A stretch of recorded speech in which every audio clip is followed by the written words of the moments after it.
Primjenom novog zakona o upravnom postupku koji je stupio na snagu značajno će biti smanjeni troškovi i vreme čekanja na izdavanje ličnih dokumenata.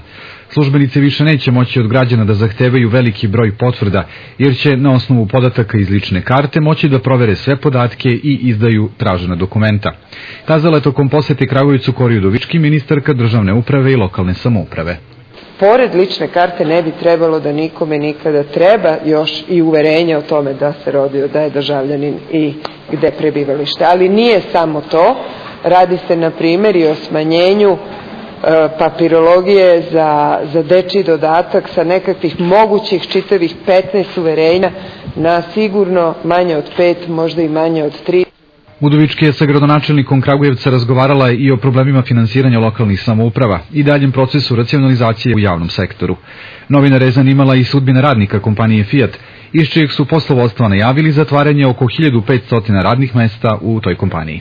To je najgora vest koju sam ja čuo za ovih godinu i po dana koliko se nalazim na mestu gradonačelnika.